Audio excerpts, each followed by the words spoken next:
스피노자 욕망의 기하학 이어서 가도록 하겠습니다. 지난 시간에 욕망에 대해서 얘기하면서 참된 기쁨이라는 것은 수동성하고 관계가 없다라고 말씀을 드렸죠. 그리고 기쁨을 추구하는 것은 완전성을 획득하고자 하는 인간의 본질적인 그런 바람과도 연관이 되어 있고, 완전성을 획득한다라는 게 뭐예요? 결국 내가 미칠 수 있는 바운더리, 영향력의 범주를 넓혀가지고 욕망 충족을 실현시키는 그런 과정과도 결부되어 있다라고 볼 수 있는 거겠죠. 결국 인간이란 존재는 자기 자신이 어느 정도까지 많은 영향력을 끼칠 수 있는가가 그 사람의 행복을 결정한다라고 보시면 돼요. 궁극적으로 봤을 때. 여러분들도 일상생활에서 한번 생각을 해보시면, 여러분들이 손댈 수 있는 범위가 넓으면 오히려 불행하지 않을까라는 생각을 많이 하시는데, 인간의 욕망의 그 진실에 좀 더 가까이 와닿고 있는 분들, 가닿고 계신 분들 같은 경우에는 이 말의 진정한 의미를 아실 겁니다.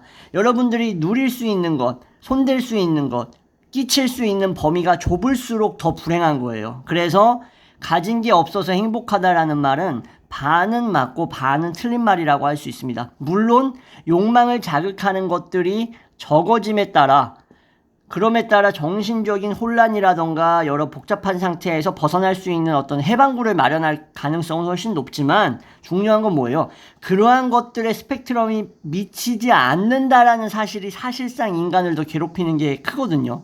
그래서 반은 맞고 반은 틀리다라고 볼 수 있다고 말씀드리는 거고, 지난 시간에 이어서 이제 계속 감정에 대해서 이번 시간에도 말씀드리면서 욕망에 대해서 주체적으로 계속 말씀드릴 건데, 긍정적 감정만이 그래서 뭘 할 수 있다라고 얘기하냐면, 스피노자는 욕망을 진전시킨다고 얘기합니다.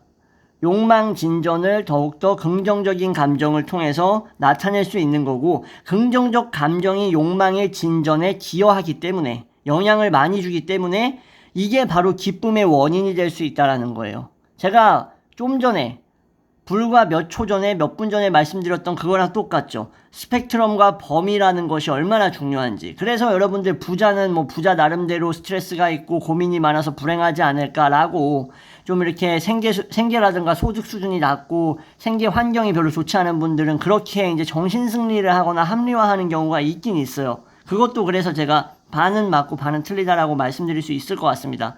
이미 뭐 여러분들도 다 알고 계시겠지만, 많은 것이 내 힘으로, 내 의지로 마치 하는 것처럼 느껴지는 것, 당연히 스피노자 철학에서는 자유의지를 부정하기 때문에 내 의지로 하는 게 아니지만, 인간이 느낄 때는 그것을 마치 자기 의지로 하는 것처럼 착각하고 그것을 마치 진짜 기정사실화 시키죠. 그러면서 내 의지가 왜 없어? 나 지금 내 의지대로 하고 있는데 하면서 나는 이렇게 많은 걸 할 수 있는 거, 그런 존재라는 생각, 그 착각이 그 사람을 기쁨으로 이끌 수도 있다라는 거예요. 근데 참된 기쁨하고는 관련이 없을 수가 있어요. 이거는 이제 제가 지성 얘기하면서 말씀드리겠다고 했으니까 그때 이제 분명하게 드러날 건데, 어쨌든 기쁨의 원인으로서 볼 수 있는 것은 선이라던가 사랑에 대해서 얘기하는데, 제가 다시 한번 말씀드리지만 스피노자에게 있어서 선은 뭐 남에게 이제 내가 가진 걸 베푼다라든지, 뭐 어려움에 처해져 있는 사람을 돕는다라든지의 선의 느낌이 아니죠. 존재를 계속 보존하고 유지할 수 있게 만들어지는 그러한 상황과 그러한 상태 같은 것들을 선이라고 보는 게 맞겠죠. 그죠? 긍정적인 감정에 방해가 되는 것이 이제 수동적인 거고 슬픔의 원인이다라고 볼 수 있습니다. 내 감정과 내 욕망을 어그러뜨리는 상황, 그 상황이 그냥 슬픔인 거예요. 무슨 재수없는 일을 당해가지고 슬픔이다라고 얘기하는 것은 너무 그냥 일반론적이고 너무 그냥 뭐랄까 학술적이지 못한 그런 느낌을 주죠. 말 자체가. 그죠? 그래서 엄격한 힘의 논리 역시 우리의 생존뿐만 아니라 감정 상태에 뭐랄까 관련되어 있어서, 이 힘의 논리조차도 우리의 감정의 기쁨과 슬픔의 평가 기준으로서 작용할 수가 있다는 게 참 슬픈 거예요. 왜냐면은 동물이기 때문에 자기의 영역이나 범위에 대한 부분에서 초월할 수가 없다. 여기를 벗어나가지고 기쁨이 있을 수가 없어요. 동물이라서. 아무리 뭐 가부좌를 틀고 참선을 한다고 한들, 아무리 불도수행을 한다 한들 내가 할 수 있는 범위를 벗어나는 일들만 계속 생겨봐. 마치 그렇게 느껴지는 것들만 내 주변에 일어나봐. 행복이라는 게 가능하지가 않습니다. 그래서 결국 외부 대상이 필요하다. 관념을 느낀다, 생각한다, 이런 것들은 세계와 욕망 주체, 즉 나와 세계에 대한 뭐예요? 확신성이 결여되고 힘의 논리가 결국 작동하고 있다라는 거. 힘의 논리 앞에서 인간은 사실상 자유로운 척하고 이걸로부터 영향을 받지 않는다라고 표현해야 되나? 영향을 받지 않는 것처럼 믿고 싶어 하지만 가장 영향을 크게 받고 있는 게 바로 인간의 삶이 아닐까라고 보는 거예요. 욕망 주체, 즉 인간은 제가 말씀드렸다시피 세계를 자기 마음대로 조율하고 싶어 하는 거야. 마치 저기 빈살만 같아지고 싶은 거야. 근데 욕망은 그래. 근데 자신이 이 세계의 산출이라던가 이 세계를 만들어내는 어떤 그런 배치, 이러한 생산에 있어서 그 구체적인 원인이 아니라는 사실. 나는 이 세계에서 진짜 쥐뿔도 아닌 놈이라는 거를 알고 난 다음에는 인간은 어떻게 되는 거예요? 세계에 대한 정확한 의미를 모르고 있다가 그거를 깨우치는 순간, 그 무지를 갖고 있다가 무지에서 벗어나려고 하는 순간, 비로소 내가 뭔가 잘못 살아오고 있었구나라는 어떤 그런 깨달음을 느끼는데, 문제는 그게 이제 임종 가까워졌을 때 느낀다라는 게 문제인 거예요. 이거를 빨리 느낄수록, 이거를 빨리 깨닫고 빨리 실천하고 빨리 일상생활에서 받아들일수록 더 훌륭한 사람이 될 수 있다라는 거는 사실입니다. 이거는 단독자의 모든 걸 걸고 말씀드릴 수 있는 부분이에요. 이거를 늦게 깨닫는 인간일수록 솔직하게 속된 말로 멍청한 놈이 맞아요. 그래서 세계는 욕망 주체에게 있어서 하나의 뭘까요, 여러분들? 위기일 수도 있어. 왜 위기야? 힘의 논리에 따라서 내 힘이 미치지 않는 곳, 내 영향력이 내 영향력을 발산할 수 없는 곳이 많다라는 것을 느끼는 위기일 수도 있고, 아니면은 기회일 수도 있는 거죠. 세계가, 우리가 살아가고 있는 이 세계는 내가 마치 내 뜻대로 무언가 할 수 있는 것 같은 그러한 가능성의 세계라고 착각할 수가 있기 때문에 기회의 가능성으로 겪게 된다라는 거예요. 중요한 거는. 이 겪게 된다라는 게 중요한데, 이렇게 위기와 기회의 가능성으로 겪게 된다라는 것은 나의 의지, 나의 생각, 나의 행동과 그렇게 크게 관련이 없을 수도 없다라는 것. 속된 말로 이런 얘기가 있죠.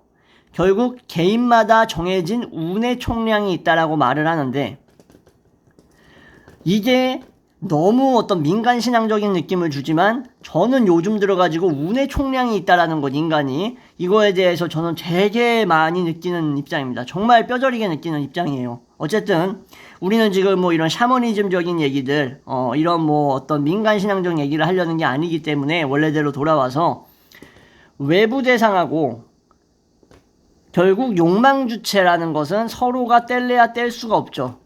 욕망 주체는 외부 대상으로부터 멀어지거나 이걸로부터 자유로울 수 없어요. 절대로. 그죠? 그러면 욕망 주체와 외부 대상이 마주치는 게 우발적인데, 그랬을 때 욕망 주체하고 그 대상의 관계는 어떻게 될까?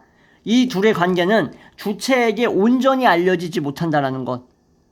완전히 인식할 수가 없다라는 거예요. 여러분들이 살아가면서 여러분들 주변에 있는 거를 완벽하게 인식한다고 느끼지만 그거 착각이죠. 그죠? 그래서 욕망 주체는 사물들의 질서, 즉 외부 대상은 사물의 질서를 얘기하는데, 사물의 질서들과 결국 이거에 대한 의혹을 가질 수밖에 없는 거고, 왜냐? 우리는 순간순간에 일어나는 감정이라던가 정념의 동요로 인해서 외부 대상 사물 질서를 매 순간 다르게 파악할 수 있는 그러한 존재이기 때문에, 그렇게 수동적으로 영향을 받는 존재이기 때문에 자신의 현존뿐만 아니라 세계가 안정적이고 연속적이고 무한하다라는 것에 대한 확실성, 그 확실성에 대해서 결여하고 있는 존재죠. 그래서 나와 세계의 지속이라는 것에 대해서, 지속이라는 개념도 상당히 중요하거든요. 스피노자 철학에서 아시게 되겠지만, 욕망 주체와 외부 대상이 서로 관계하는 게 완전치 못하다라는 인식이 없고, 사물 질서와 다르게 확실성이 결여되어 있다라는 것, 즉 사물 질서에 대한 의혹을 갖고 있고 내 현존과 이 세계가 영원하고 무한하다라는 것에 대해서 결여되어 있는 확실성 때문에 내가 지속된다라는 것, 욕망 주체의 어떤 그러한 지속, 세계의 지속, 외부 대상의 지속, 이런 것들에 대해서 이해하지 못하게 된다라는 거죠. 결국 욕망 주체, 즉 인간이죠. 이제 제가 욕망 주체를 인간이라고 얘기 안 해도 여러분들 다 그냥 아셔야 돼요. 즉 욕망 주체인 인간의 감정 상태라는 것은 상당히 우연적이에요. 상당히 돌발적이고 충동적이고 소멸 가능한 것들. 시시각각 소멸하고 시시각각 떠오르는 것들인데, 그래서 이런 것들과 관련되게 되죠. 이런 것들과 어리석게 관련되고 상상하게 되는데, 이런 것들을. 그래서 대상의 유한성에 대해서 인간은 욕망 주체를 짓누르게 하는 원인이다.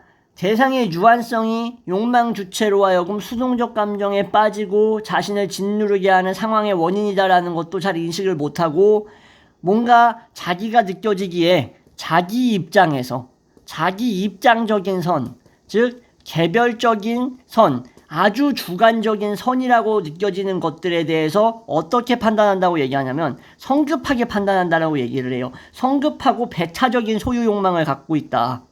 이것만큼 확실하게 인간 욕망에 대해서 얘기하는 게 어디 있을까 싶을 정도로 너무 명료한 표현이죠. 성급하고 배타적으로 나에게 있어서 개별적이고 일방적이고 주관적인 선을 결정해버리는 거죠. 그래서 이거로 스스로를 지배하게 되고, 이러한 개별적인 선들이 영원한 상실감의 원인으로서 작용한다라는 게 참 중요한 부분입니다. 계속 상실하고 있는 존재인 거예요. 왜? 본인의 욕망은 끝없이 성급하고 배타적으로 무언가를 선으로 결정하려고 해. 선으로 무언가를 결정하려고 하기 때문에 결정 내려진 것 이외의 것들은 그게 다 나의 모든 앞길을 막는 것처럼 느껴지고 상실의 원인으로서 느껴진다라는 거야. 이것을 그러니까 미시적으로 바라보기 때문에 이러한 문제가 발생한다라고 볼 수도 있는 거겠죠. 그래서 결국 우리의 현존을 지배하게 되는 이러한 것들이 마치 개별적인 선들이 영속적인 소유를 해야지 마땅한 것처럼, 이런 것들을 왜 영원히 갖지 못하느냐에 대한 그런 어떤 불만들, 그런 것들 것처럼 희망 대상이 변질되어 버리는 거죠. 마치 영속적 소유가 이루어지는 게 당연하다라는 당위성을 부여하면서, 뭔 소린지 아시겠죠? 그러면서 혼란스러운 의식 상태를 지배하게 된다라고 얘기합니다. 이러한 혼란스러운 인간의 인식이나 의식 같은 것들이 뭘 하려고 하는 거예요? 무엇을 하려고? 결국 사물이라던가 상대방에게 있어서 뭘 요구해요? 부당한 요구를 하게 되는 거야. 사물하고 상대방에게. 왜 부당한 요구를 해요? 개별적인 선에 대한 성급하고 배타적이고 막 영속적 소유를 원하니까. 그래서 부당한 요구로 귀결되니까 뭐 하는 거예요? 절대성을 찾고자 하는 거예요. 그 안에서. 절대성을 찾으려고 하고, 그게 바로 모순이기 때문에 여기서 모순된 욕망이 발현되는 거예요. 이러한 모순된 욕망이 있지도 않은 절대성을 가장하면서 나타나기 때문에, 그래서 또 다른 성급하고 배타적인 다른 주체들, A라는 주체, B라는 주체, C라는 주체가 있는데 다 지 나름대로, 다 지 멋대로 다 선이 다 있어. 지 멋대로, 지 생각대로 다 영원하게 지속되는 뭔가 중요한 관념이 있어. 얘는 진짜 인간 말종 같은 놈이기 때문에 그냥 모든 일시적인 것들, 모든 하찮은 것들이 본인에게 주관적인 선이야. 딱 오늘날의 MZ세대의 계집애들을 보는 느낌이에요. 그래서 딱 이 일시적이고 하찮은 이러한 것들이 다 모두 자신에게 절대적 영속인 거야. 근데 B라는 존재는 그렇지 않아. B라는 존재는 오로지 나중에 나오겠지만 지성과 관련되어서 파악할 수 있는 나와 세계의 관계에 대해서 몰두하는 사람이야. 그러니까 A보다는 훨씬 더 스피노자 입장에서 보면은 고차원적인 거지. 목소리가 삑살이 날 정도로 아주 중요한 부분인데, 어쨌든 C라는 사람은 좀 반반이라고 합시다. 너무 극단성으로 둘 다 치우쳐 있는 느낌을 주니까 C는 그냥 반반인 사람이야. 일시적이고 하찮은 것을 추구하면서도 그것이 아니라는 생각과 그 의식을 통해서 계속 나와 세계에 대한 관계를 검토하는 인간이라고 칩시다. 그러면 결국 A, B, C 다 각자가 느끼고 있는 선이 있고 각자가 느끼는 욕망이 있는데, 그 각자의 욕망은 사실상 모순된 욕망이거든. 왜 모순된 욕망이야? 그것 전부 다 절대성을 가장하면서 이 욕망이 결국 뭐야? 나의 희망 대상이면서 나의 모든 어떤 어려움 같은 것들을 충족시켜 줄 거라는, 어려움을 극복하게 해줄 거라는 그런 배타적인 그런 가능성과 희망을 품게 만드니까, 그래서 이런 각각의 주체들끼리 서로 싸움박질을 하는 게 바로 세계죠. 그래서 끊임없는 분쟁이 일어나고 있는 거죠. 분쟁이 왜 일어나겠어? 다 똑같이 동물이나 식물이나 이런 애들처럼 그냥 자기의 생존과 관련되어 있는 범주 안에서만 활동하고 그 안에서만 서로가 생사를 갈라치기 하는, 생사를 결정하고 결단하는 상황에 놓여 있다면 이 정도까지 인간적 불행이라던가 이런 것들을 겪지 않죠. 이런 고통을. 이런 고통을 다양하게 낳을 수밖에 없는 것들이 다른 주체들도 각각마다 서로가 주관적선을 갖고 있다는 거예요. 주관적선이라는 것은 절대성을 스스로 가장한다라는 것이고 이것 자체가 모순이고 오류라는 거죠. 그래서 인간은 유용하지만 유한하다라고 여겨지는 것들을 추구하고 그것들이 주변에 얼마나 많습니까? 여러분들 주변에도 그렇고 저 주변에도 그렇고. 그래서 유용한데 하필이면 유한해. 유용한데 무한했으면 인간에게 그것 또한 커다란 재앙이었을 거야. 근데 유용하고 유한한 것들이 뭐가 된다? 대상의 중심에 놓이게 되는 거예요. 대상은 누구겠어요? 욕망주체죠. 욕망주체의 중심에 유한하고 유용하다고 생각되는 것들이 중심에 두면은 수동적 감정인 질투라던가 미움이라던가 어떤 불안 같은 것들, 이런 것들이 상당히 동요를 일으키죠. 그러면서 희망과 불안이라는 감정 상태로부터 뭐가 되고 있는 거예요? 많은 이러한 것들로 인해서 수동적인 것들로부터서 이미지가 발생하게 된다. 이러한 이미지 감정 이런 것들, 우발적이고 이런 것들이 기계적으로 연결되면서 인간에게 행복이라는 게 있을 수 있을까?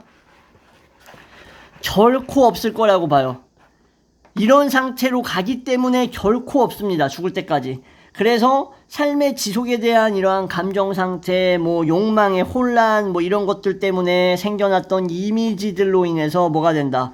분산돼 버리는 거죠. 이미지가 분산돼 가지고 여러분들의 머릿속과 상념을 괴롭히면 이 이미지들은 이 우발적인 것들을 통해서 갑자기 한 번에 등장하기도 하고 아니면은 계속돼 가지고 욕망이 이어짐에 따라서 주기적으로 나타나기도 하고 이러면서 계속 나타나는 거야. 이 이미지가 여러분들 정신 상태에서 주기적으로 한 번에 계속 욕망을 자극하면서 나타난다고. 근데 이런 이미지들이 영역이 있겠죠. 이런 이미지들의 범주나 영역은 이미 촉발된 감정 상태, 수동적인 감정 상태에 의해서 이미지 분산이 더 극대화되고 더 다각화될 수 있겠죠. 그러면서 연결되고 확대가 될 수 있는 겁니다.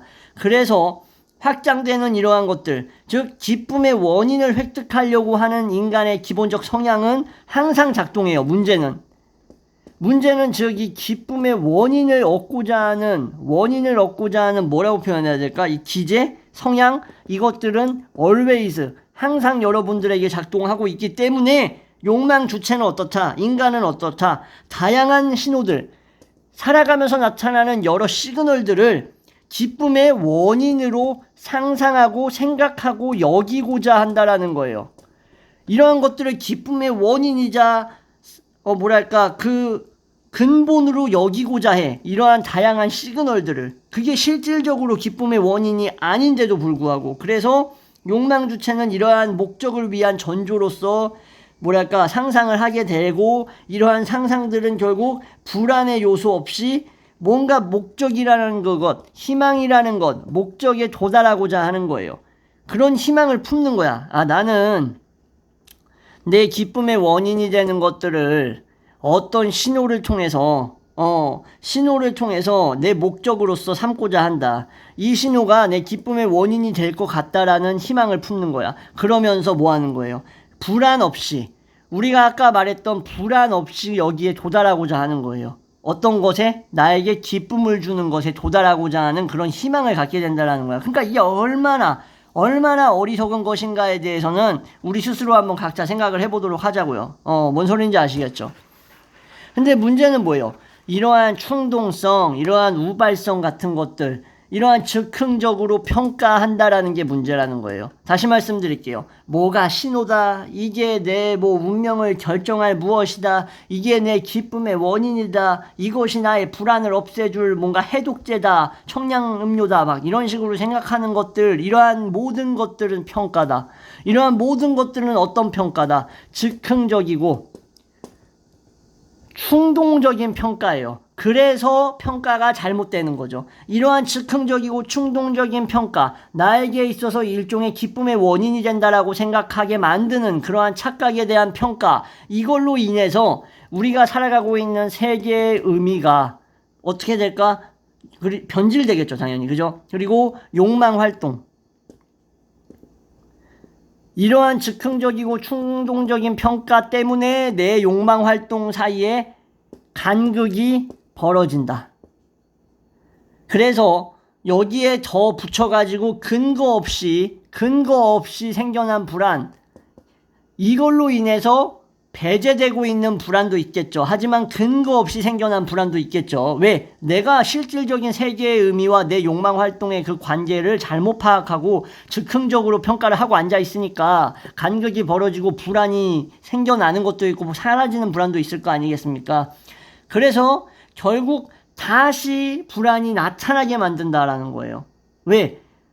애초에 가질 필요 없는 불안이 즉흥적이고 충동적인 평가로 인해서 새로운 불안이 생성된다라는 거죠. 많은 경우에 이제 여러분들도 많이 살면서 느끼시겠지만 우리가 이렇게 즉흥적으로 평가하고 충동적으로 결정 내린 희망은 희망 자체가 그 자체로 머물러요. 머물지 않는다. 이 자체로 유지가 되지 않는다는 거야. 유지가 안 되고 불안으로 변질돼.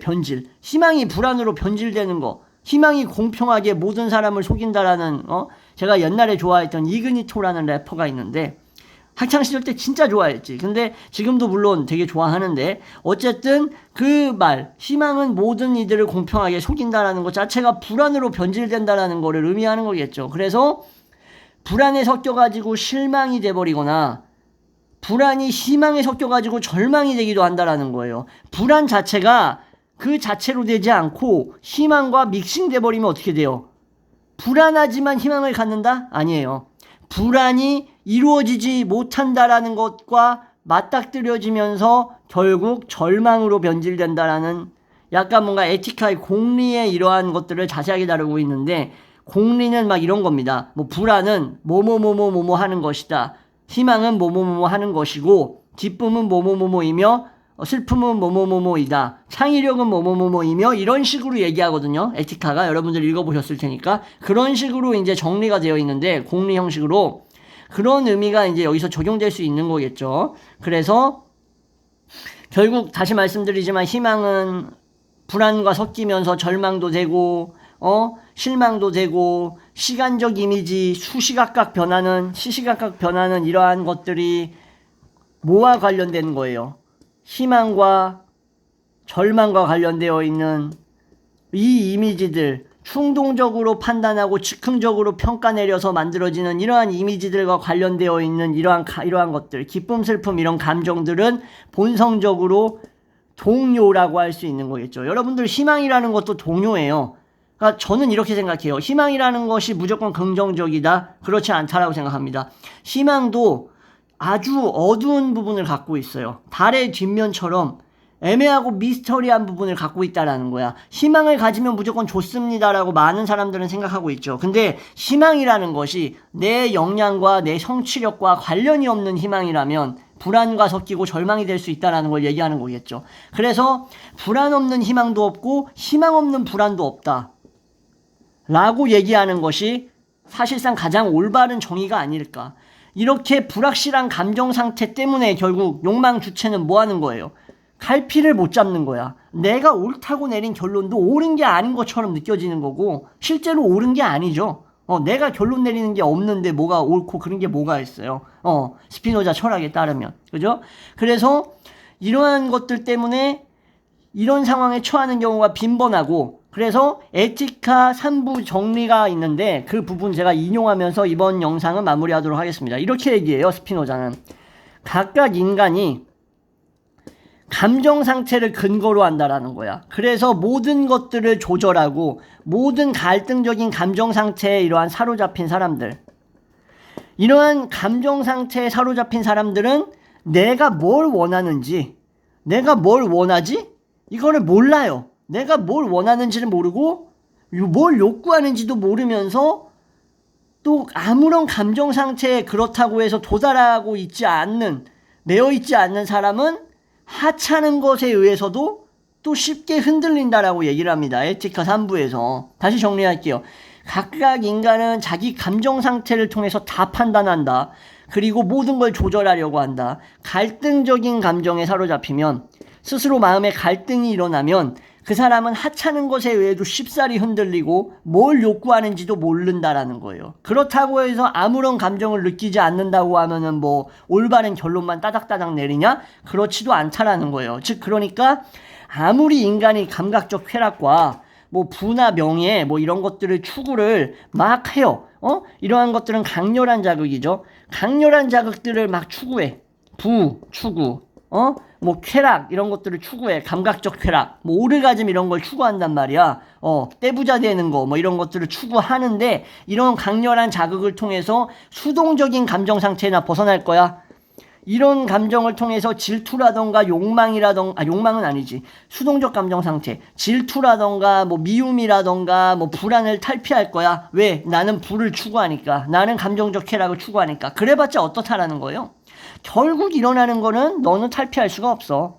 너는 계속 마음의 종요만 일어날 뿐이야. 마음의 종요만. 네가 아무리 강렬한 자극을 추구해도 넌 그럴수록 나락에 빠질 뿐이야 라고 누구나 다 알만한 이런 문장을 하나 말씀드리고 싶어서 이렇게 에티카 3부 주석 말씀드리면서 얘기했습니다. 그러니까 얼마나 인간이 나약한 존재입니까? 그죠? 그런데도 불구하고 밖에서 세상 무서운 줄 모르고 진실이 무엇인지도 모르고 설쳐대는 인간들이 얼마나 많습니까? 그쵸?